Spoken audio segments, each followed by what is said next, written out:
Hola, soy Orlando Cibaja. Hoy vengo a hablarles de coaching como parte del curso de Psicología Laboral 2 de la licenciatura en Psicología de UCASIS. Es importante mencionar que vengo a hablar desde la perspectiva de la International Association of Coaching, una asociación que fue concebida por Thomas Leonard en 1973, quien es considerado el fundador del coaching moderno.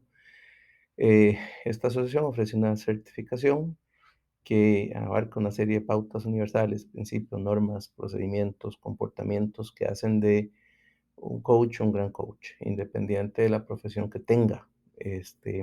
Debo decirles también que yo obtuve esta certificación hace algunos años como parte de un programa de cooperación entre la IAC y la Universidad Nacional de Costa Rica y una empresa llamada Geoestrategia. Bien, vamos a comenzar explicando que hay tres corrientes del coaching, una que se conoce como humanista, otra coaching ontológico y coaching americano. El humanista es de estilo europeo, es un proceso de acompañamiento autodirigido por el cliente que hace o permite a las personas liberar su esencia y potencial con el fin de lograr un mayor desempeño y crecimiento personal y profesional. Más que ningún otro estilo, este coaching humanista promueve la no directividad, es decir, que el coach no solo no le dice al cliente lo que tiene que hacer, sino que además procura ejercer, o más bien no ejercer directividad en la escucha y las intervenciones. El coach humanista no aconseja, no transfiere conocimiento ni experiencias, de manera que el cliente logra desarrollar su propio potencial, su propio conocimiento tácito. Esta no directividad ayuda al cliente a pensar, reflexionar, innovar, diseñar, planear, actuar y desarrollar por sí mismo, logrando así poder creativo e interdependencia. Por otra parte, el coaching ontológico, que está orientado hacia la transformación del ser, es una disciplina que ayuda a interpretar a los seres humanos, sus interacciones, comportamientos y a que logren los objetivos que se proponen tanto para sí mismos como para sus empresas y para la sociedad. Representa una experiencia de aprendizaje profundo. Uno de los postulados que caracterizan al coaching ontológico es el lenguaje, o es más bien que el lenguaje no solo describe la realidad, sino que es una herramienta para generar realidad. De esta manera, el coaching ontológico deviene en un proceso liberador del sufrimiento y de las creencias condicionantes y limitantes, ya que conecta a las personas con sus propios recursos, con la capacidad de intervenir, logrando un mayor bienestar y efectividad en los resultados que interesan a la empresa. Y la tercera es el coaching americano, del cual vamos a seguir hablando más adelante.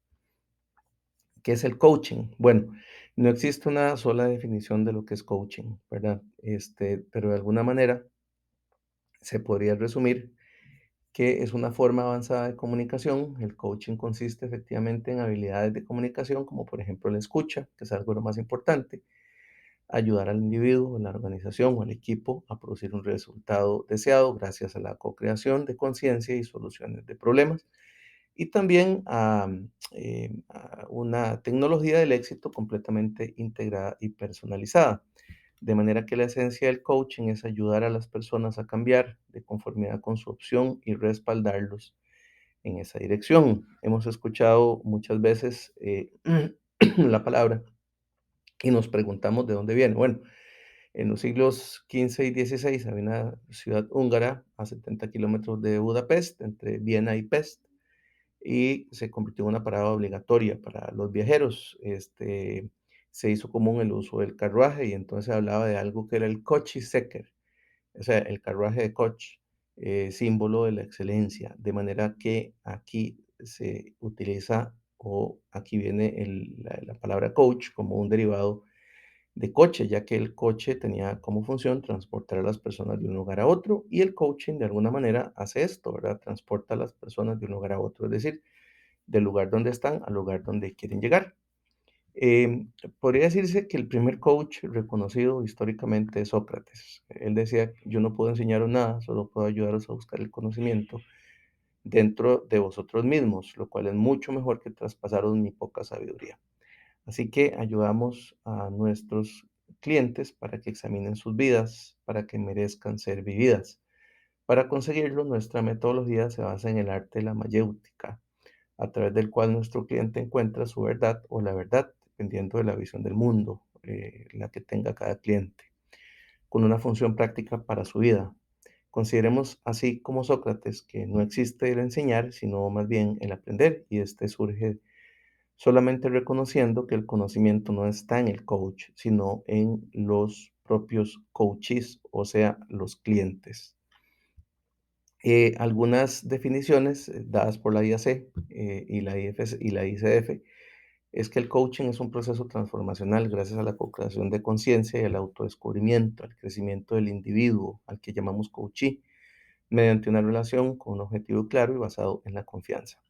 El coaching profesional, según el ICF, es una relación de acompañamiento a las personas para producir resultados extraordinarios en sus vidas, sus carreras y organizaciones. A través de un proceso de coaching, el coachee profundiza su aprendizaje, mejora su desempeño y enriquece su calidad de vida. Nuevamente, la esencia del coaching es ayudar a las personas, ¿verdad? En este caso particular, a cambiar de conformidad con su opción y respaldarlos en esa dirección. Ahora, ¿qué hace un coach? Bueno, facilita procesos para lograr el autodescubrimiento y el desarrollo del coachee mediante una metodología establecida y trabajando con las respuestas que da el coachee.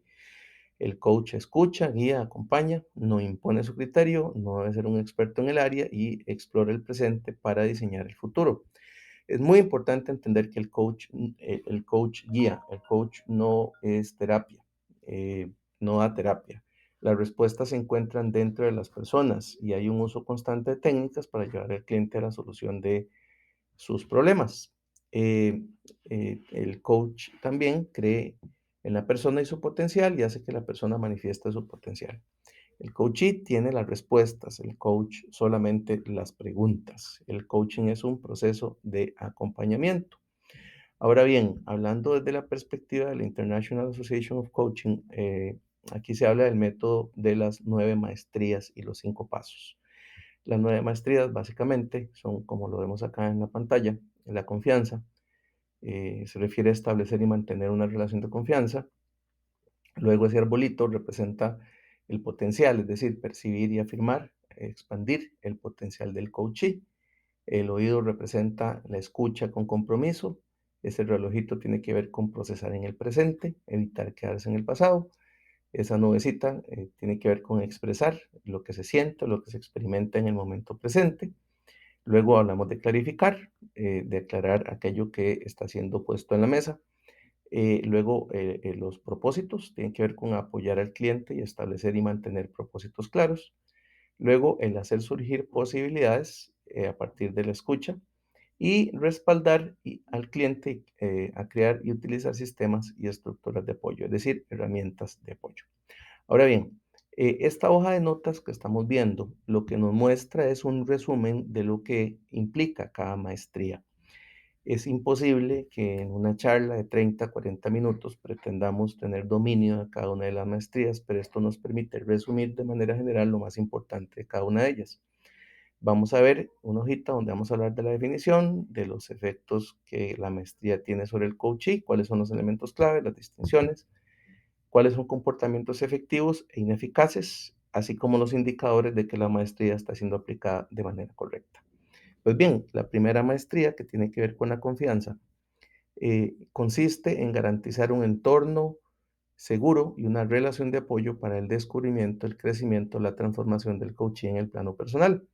¿Qué produce esto en el coaching? Bueno, le permite estar abierto para compartir, para recibir, viene a considerar al coach como la figura que le apoya o que le brinda un apoyo incondicional al coachee, ¿verdad? Es decir, viene a formar un ambiente, un lugar seguro para hablar eh, y para potenciar el conocimiento del coachee y que pueda encontrar la respuesta al tema que trae a la mesa, al tema que está planteando para su solución.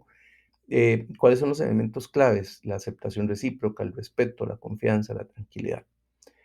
Aquí vamos a distinguir colaboración versus respeto, aceptación y apoyo versus tolerancia y confianza versus dominio.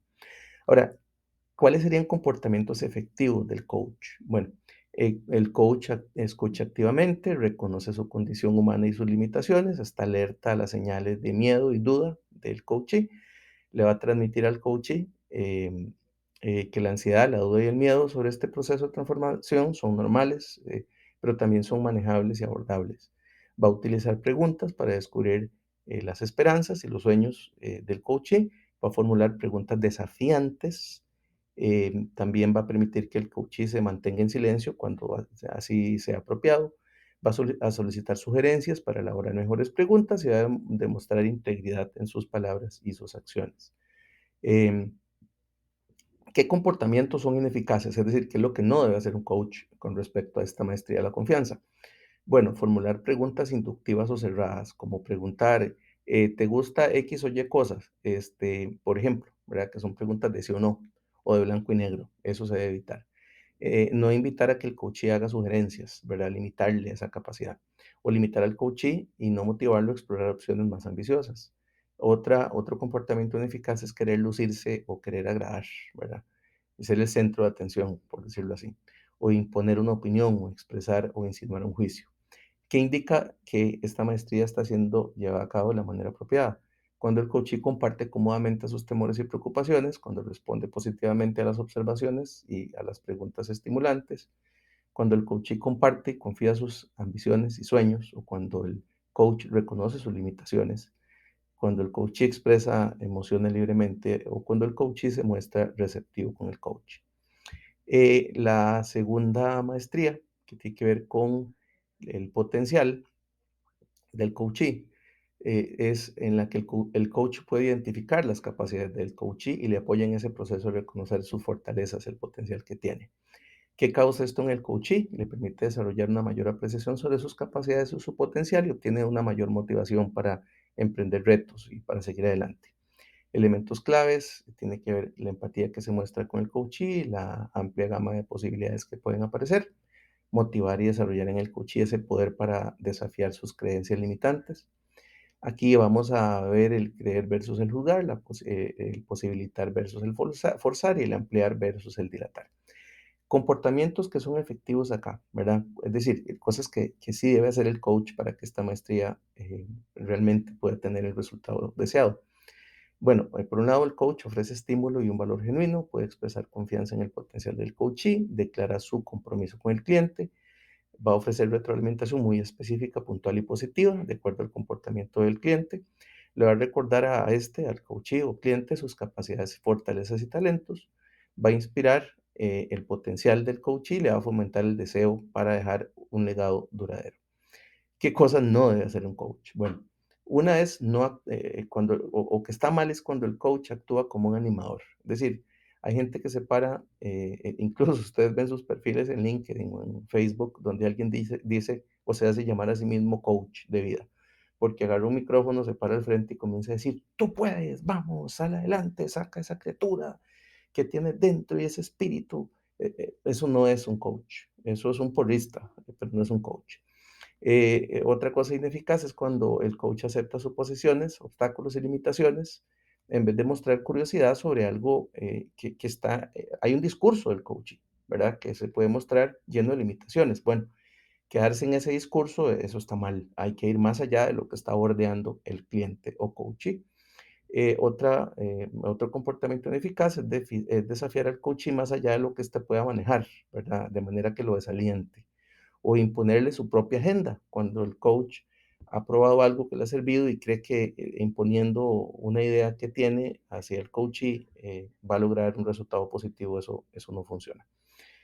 Bueno, ¿qué indicadores pueden decirnos que esto está caminando en la vía correcta? Bueno, cuando el coachee no se detiene, sino que sigue avanzando en el proceso de coaching con emoción para planificar y para llevar a cabo acciones determinadas, cuando el coach estimula la acción, cuando el coachee ejerce su poder en el proceso de coaching, cuando el coachee reconoce su potencial y se siente validado y entendido.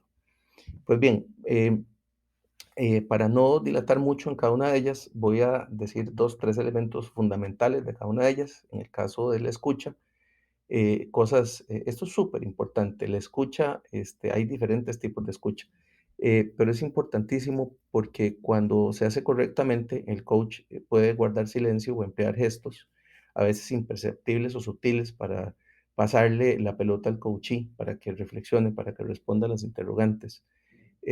Va a percibir los matices de la comunicación del coachee, va a confirmar las conversaciones del coachee, para darle la oportunidad de revisar lo que ha dicho. Ahora, ¿qué no se debe hacer? Bueno, Cuando el coach interrumpe el coachee o se interpone en su discurso, eso es ineficaz. Cuando no le permite el uso de silencios productivos, a veces el coachee necesita un silencio para reflexionar y dar una respuesta, y algo, digamos, un comportamiento ineficaz sería insistir, insistir para que una respuesta cuando está reflexionando. Cuando el coach pierde los puntos más profundos de la comunicación, o cuando descuida o se le olvida algún asunto de carácter importante. Por el contrario, ¿qué vendría a decir que las cosas están haciéndose bien? Bueno, cuando el tono del coachee y su flujo de ideas es abierto y natural, cuando el coachee dispone del tiempo para procesar pensamientos y descubrimientos, cuando el coach confirma esa comunicación no verbal, o cuando el coachee confirma las observaciones del coach basadas en su comunicación no verbal, o cuando el coach no dirige al coachee hacia alguna dirección en particular, sino a la dirección que propiamente quiera llevar el coachee, la situación que ha traído o el asunto que ha traído a la mesa. Importante es el tema de procesar en el presente. Muchas veces tendemos, cuando un ejecutivo, por ejemplo, llega a una sesión de coach con un problema que sucedió el año pasado, o que sucedió en enero y ya estamos en junio, o yo me quedo hablando de una experiencia que tuve, o más bien, perdón, el coachee se pone a hablar de una situación que experimentó hace 4 o 5 años y se queda ahí en el pasado en lugar de enfocarse en el presente. Bueno, es importante enfocarse en el presente. Algunos comportamientos muy efectivos para lograrlo es cuando el coach comparte lo que nota, percibe o siente, y cuando ello puede aportar de alguna manera al coachee, cuando el coach permanece abierto a la perspectiva del coachee, cuando mantiene una conexión con el coachee y su discurso, y reconoce temas y patrones, y cuando le pregunta y le ofrece observaciones en distintos niveles de acuerdo con el caso. ¿Qué sería ineficaz? Cuando el coach no se compenetra con el coachee, cuando el coach no comparte información que resulta irrelevante, o cuando presiona para imponer su punto de vista o su agenda, eh, que indica que esto está caminando por buen camino, cuando, digamos, cuando el coach demuestra conciencia sobre la expresión del coachee, cuando está cómodo y disfruta el proceso de coaching, cuando junto al coachee disfruta y valoran momentos de tranquilidad y fluidez, y cuando está atento a las necesidades y la agenda del coachee. Algunos otros indicadores positivos es cuando el coach apoya al coachee a determinar y expresar su punto de vista, cuando comparte su punto de vista sin pretender persuadir al coachee, y cuando modela para el coachee el valor de expandir sus niveles de conciencia, ¿verdad? Em, Recordemos que esto es importante porque le va a permitir al coach, entre otras cosas, sentirse libre de expresarse, y no tener bloqueos, ¿verdad? Además de que se va a encontrar en sintonía para percibir las formas de comunicación sutiles. Bien, la otra maestría tiene que ver con el expresar. Aquí lo que se busca, bueno, es el coach comunica su compromiso, dirección, intención e ideas. Aquí hay elementos claves como el respeto, la atención enfocadas en el coach y la claridad, la adecuación. ¿Qué se debe hacer acá? ¿Qué es efectivo? Bueno, cuando el coach mantiene el enfoque y la atención en el coachee, cuando construye y mantiene una buena relación, cuando utiliza destrezas verbales y no verbales. ¿Qué no se debe hacer? Bueno, cuando el coach está absorto en sí mismo, cuando utiliza un ritmo de expresión que es inconsciente, digamos, con la energía que está fluyendo en la sesión, o cuando utiliza poses verbales inapropiadas. Vamos a ver qué es efectivo cuando hay un intercambio entre el coach y el coachee y fluye libremente, por ejemplo.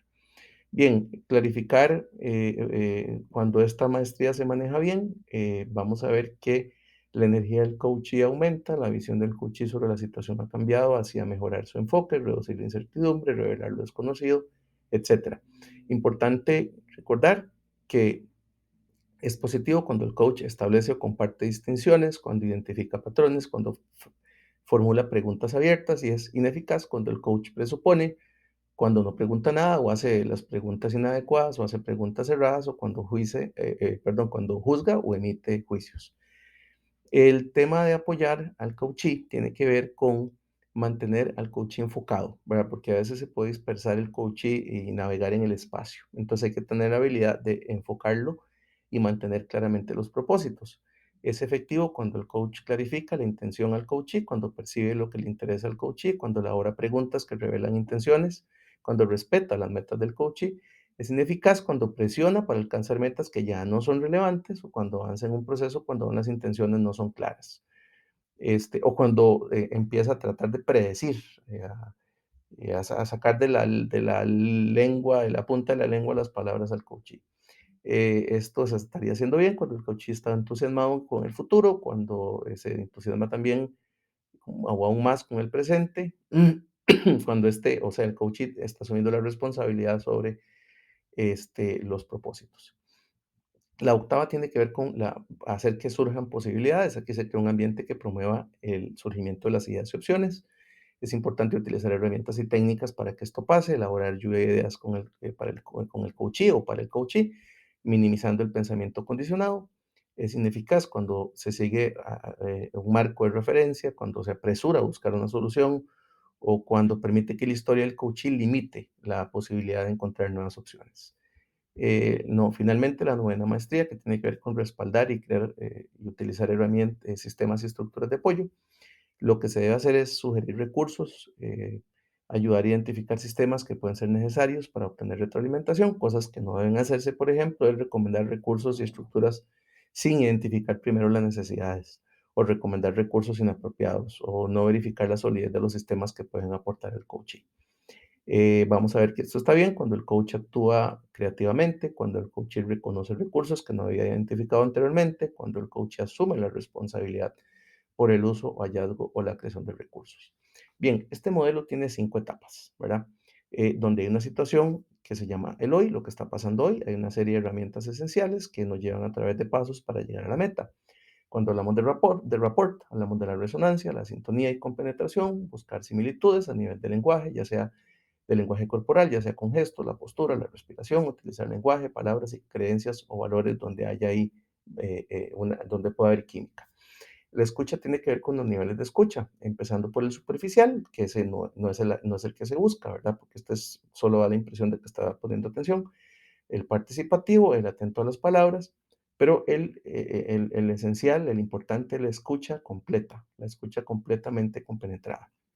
Cuando hablamos de la pregunta, para que el interlocutor entienda la situación, para ayudarle a descubrirse a sí mismo, las preguntas deben estar orientadas a soluciones y a veces al silencio efectivo, o es el silencio efectivo súper importante. Cuando hablamos de feedback, hablamos de dar información relacionada con el objetivo de manera inmediata y utilizando elementos prácticos, a veces usando gráficos. Bien, los 5 pasos tienen que ver con el asunto, el objetivo, la realidad, opciones y compromiso. Entonces, para ir concluyendo esto, una persona puede llegar a la sesión y empezamos por preguntarle, bueno, aparte de la práctica, digamos, de las maestrías que suceden en todo el proceso, aquí empezamos a tratar de crear un ambiente de confianza y este rapport que se forma nos permite, digamos, ya empezar a hablar sobre qué te trae hoy por acá, a qué se debe la importancia de que de que o qué tan importante es este tema para vos. Hablamos luego del objetivo, ¿verdad? Bueno, ¿qué te querés llevar de esta reunión? ¿Cuál sería para vos algo valioso que te podría llevar de aquí? Cuando hablamos de la realidad, es que si la persona plantea una situación, algo que le está pasando, por ejemplo, vean, yo estoy hoy acá porque he estado teniendo problemas en la línea de producción, no he logrado transmitir adecuadamente el mensaje y la gente parece que no está funcionando bien, ¿verdad? Ese podría ser, por ejemplo, el tema. Entonces uno le puede decir al coach, bueno, ¿y qué te quieres llevar de aquí? Él podría decir, bueno, yo me quiero llevar algunas herramientas o ideas para manejar mejor a mi gente. Bueno, muy bien. ¿Qué te está pasando hoy? Esa sería la realidad. Y ahí él podría empezar a decir, bueno, mira, la eficiencia se ha caído al 90%, la calidad está fallando, y uno podría hacer preguntas como, ¿y cuál ha sido la tendencia? ¿Desde cuándo está sucediendo esta situación? Em, ¿Sucede en qué ocasiones sucede más frecuentemente? ¿En qué áreas? ¿En qué momentos? ¿Verdad? Para irlo encaminando hacia identificar bien el problema, la situación actual. Y luego comenzamos a hablar un poco sobre opciones, ¿verdad? Bueno, ¿y qué podrías hacer? Em, ¿qué podrías hacer para, eh, eh, digamos que él ha dicho que las personas parecieran no tener conciencia de lo que está pasando? Entonces uno podría decirle, bueno, ¿y qué crees que podrías hacer para que la gente tenga conciencia? ¿Y qué has intentado llevar a cabo para que la gente tenga conciencia? Etcétera, etcétera. Bien, luego el compromiso tiene que ver con qué va a hacer el coachee a partir de la sesión, ¿verdad? Como preguntas como, ¿qué ha sido útil para vos en esta conversación? De lo que hemos conversado hoy, ¿qué te ha servido? cómo lo vas a utilizar, cuál es tu compromiso y cuándo vas a llevar a cabo el compromiso o los pasos que te planteaste llevar a cabo. Bien, como les dije al principio, es muy difícil que en 25, 30, 40 minutos o un día podamos aprender completamente a ser buenos coaches. Esto tiene que ver con formación, con preparación, con práctica, y sobre todo experimentarlo, vivirlo, ¿verdad? Yo quisiera cerrar esta presentación haciéndoles esta pregunta. ¿Qué te gustaría cambiar en tu vida a partir de esta introducción al coaching? Muchas gracias por su atención. Hasta